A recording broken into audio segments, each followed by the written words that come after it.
Hi, this is Anna, and this is Check It at the Round Table, where we discuss movies, books, music, and stuff. Today we are discussing Tonhon, Chonlatee, the Thai BL drama series that was recently released, and its final episode premiered today. This series was by GMM TV. Okay, peeps, as many of you know who have listened to the previous podcast, Anna was extremely unpleased with episodes 1 through 8 of the series. I mean, they were absolutely dreadful episodes, in my personal opinion, for multiple reasons that I'm not really going to go into, except mainly I didn't like that they added things that were not in the original book for Chonlatee, from the homophobic dad of Tonhon's to Tonhon's apparent homophobia in the early episodes, to the adult massage therapist content, to the call girl, Miriam. I mean, there was so much that they did not need to put in here, especially also the rape almost of Chonlatee that was not in the book, and the really sick, mentally problematic girlfriend named Amp, who was Tonhon's ex-girlfriend. None of that was in the original book, Tonhon Chonlatee. Now, I've not actually read the book. I've simply listened to reviews on the book, and that was not in the book. So I'm really kind of confused as to why GMM TV decided to even add any of that to Tonhon Chonlatee. Because, quite frankly, in my personal opinion, one of the reasons that I really enjoy BL drama is, number one, it usually involves two rather rational characters, and number two, I could sit down and watch it with my kids without having to skip anything. And I can honestly say, Tonhon Chonlatee, I wouldn't even watch with my teenagers, because it's just not appropriate, number one, and number two, I don't like the message it sends out. I don't like the homophobia. I don't like the treating people poorly and devaluing their worth through call girls and massage therapists that really aren't massage therapists. I mean, there's just so much wrong with that I could go into, but I'm not. And, why do we have to have toxic ex-girlfriends and almost rapes of lead characters? This isn't necessary, and it really didn't add to the story at all. In many ways, it was what made me almost decide not to finish this series. And that's quite a pity, because actually episodes 9 and 10 were really quite good. I really enjoyed episodes 9 and 10. And I would sit down and watch those with my kids, no problem. But the ones leading up to it, I almost threw out the baby with the bathwater. And I was like, this is annoying. This is wrong on so many different levels. And I was really looking forward to this series, so when it came out and I found that, episode 1 kind of sucked, episode 2, 3, 4, 5, 6, I kept thinking, is this really ever going to get better? And yeah, episode 9 and 10 were great. But at the end of the day, I don't really know why GMM TV did that. I don't know what led them to, make this that way in ways that I really don't think other people who watch BL would be pleased with either. Just from what I've seen from the BL community, I don't think it's something that they would enjoy as well. So this is just kind of a weird one. This is kind of like Why Are You? Except Why Are You I wouldn't not watch because, of anything except Sai and Zahn were so annoying. And then also all the sound effects. And there was some adult romantical moments. I'm like, we really don't need to put that in there. I really like the character of Tutor and Fighter. Thought they were super cool.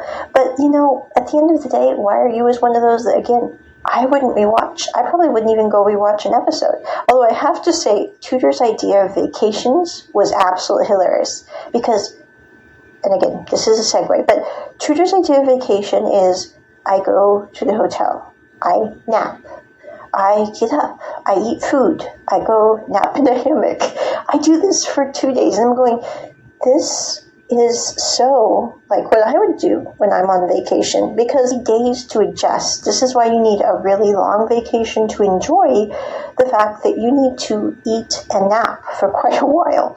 But anyway, so Why Are You is kind of like this one in, I wouldn't rewatch these, except I will probably put 9 and 10 in a special watch folder because I really enjoyed the storyline of those episodes. But the whole series, I'm going, nada.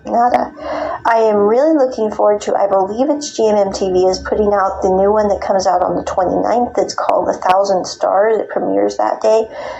That one looks very interesting. It's basically about a person who, the woman dies, her heart is transplanted into another individual, and that person goes to teach at the school that the woman who died taught at, and ends up ending up with the person, the soldier who was that woman's fiance. Kind of basically a segue of a completed tale.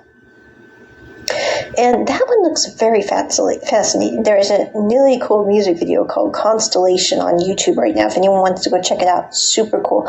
Love the segues they did in that. Except I really wish they wouldn't put like the Thai preview with the Thai words. I think we could have left that out with maybe making it a little more awesome. But anyway, it was a really cool, unique idea. But I'm not very impressed with the GMMTV ones. I believe they're the ones, maybe, I could be wrong, who came out with Together. And I watched that first series. I was like, this was supposed to be stupendous. And really, it wasn't that stupendous. I mean, love Sarawat. Thought he was a really interesting, complicated character. But not really that cool of a series overall. And I really don't like how we kind of dehumanized the more effeminate gay, as in Green. We made him kind of a mockery, kind of a joke, and I didn't like that kind of thing. I don't like, making people feel bad in any way, but certainly not the way that they kind of portrayed Green. Yeah, he was kind of a weird character, but they really went over the top with him and how they made fun of him and kind of mocked him, etc. Just didn't like that. But, I'm not very impressed with GMMTV. I don't think we need to be doing this kind of material. I don't think we need to be, trying to make people have more trouble than is necessary. And I really don't get why we had to make this for like a more adult audience. I mean, really, it wasn't necessary. It wasn't in the book. It wasn't, it did not add to the storyline or the plot.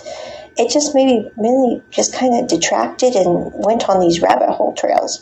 But overall, I would not even rate this series. I would not even give it a 1 because I felt so strongly that the extra material was not adding to the plot, but rather detracting majorly because it caused so many character issues within the characters, mainly within Tonhon and also slightly within I and I. Really, Chonlatee's character wasn't affected, but the character of Tonhon would have been much more likable if we hadn't added those things in, if he hadn't have been kind of a womanizer, and if he hadn't have been going and seeing call girls. I mean, he would have been much more likable. As it was, you're going, well, I hope it works out with Chonlatee, but he's, doing that kind of thing. And at the end of the day, I just really wasn't impressed. I do have to say they really pulled a rabbit out of their hat with episode 9, and they also really pulled a rabbit out of their hat with episode 10. And those are cool episodes. I also love how in episode 10, we actually find out that Tonhon liked Chonlatee as a kid too. He just didn't say it, and he fought it his whole life. This was not extremely believable, though, from a simply linear standpoint because of the whole call girl thing. But anyway, I did enjoy how they ended this. I thought they did a great job, and I loved how they integrated children into the story as well, and how they showed how a couple could have children, etc. That, most BLs aren't talking about. Most BLs don't really discuss that, and most don't have children integrated. I'm really looking forward to seeing, there's a series I just started, it's a mini-series called Ingredients, and I love how one of the characters has his younger brother, I believe, come and stay with him, who's just a baby, and how they basically are kind of considering what would it be like if we did have a kid in our home. And I really like the integration of those questions. That is a great thing to put into stories, whether you're talking about BL drama, whether you're talking about regular drama. We don't see a lot of dramas that feature a lot of kids predominantly, unless we're talking about family-friendly films, like, feature films for families or something like that. But where we highlight how families are united and how they contain all age groups and how that adds to the situation, not detracts from it. And I really liked how they did that in this series at the end of the show. Now, we don't know how it worked out because the baby hasn't been born yet. We don't know how they're going to integrate it in, but we do know that that child is going to be a part of their lives and that they're going to be parents of that child. And that's pretty cool. I think the only other shows I've seen that are BL that incorporate that, or I've heard about, would be Ingredients, where they're kind of thinking about that, although they really don't talk about that in the series from what I understand. But also the series Love Life on the Line, History 2, Right or Wrong, discusses that because what's her name? Yo-Yo is the girl, is the one character's daughter, and he ends up with Zhao Fei, and how those two integrate that wonderful, awesome kid into their lives and their relationship. Also, Love Life on the Line discusses momentarily the fact that the one mother is ecstatic because she's like, well, you guys could get married and you guys could adopt a kid if you want. And I really like how they bring that up in the series. I really wish they would have played that out in Love Life on the Line. I thought it was very interesting. Someone else put in the comments on Vicky Rukaton, I believe, how they felt kind of bad that they didn't show, that part of the story played out. We basically close with those two characters just kind of napping on their living room floor. But it would have been interesting to incorporate the children into that storyline, because that was really kind of what drove those two characters apart when you think about it, was exactly the situation that was in Tonhon Chonlatee, the desire of Akira's parents that he have a child and they have a grandchild, and Akira not thinking that was possible with his relationship with Yuki, and that is what broke apart their relationship for 10 years. And at the end of the day, that wasn't really what needed to break up a relationship. It would have been really interesting if we would have integrated into that. They could have had a kid, they could have adopted a kid, they could have had a surrogate. There are many options available. So I really did like that part of Tonhon Chonlatee. I would give the episode 9 and 10 an absolute 10, but overall, the series is 0. If you are watching with children, highly recommend not watching the first 8 episodes, because there are some major issues in them for children that would not be idyllic. Episode 9 has some romantical moments, but not extremely so. And episode 10 definitely could watch with the kids. Now, you might have to explain surrogacy, which some people might have a little bit of trouble explaining. But again, I think it's a good topic to discuss with your kids so that they know what's going on there, because it does show up in society and how families are made. So there you go. And with that, on and out. Check it at the round table. Bye.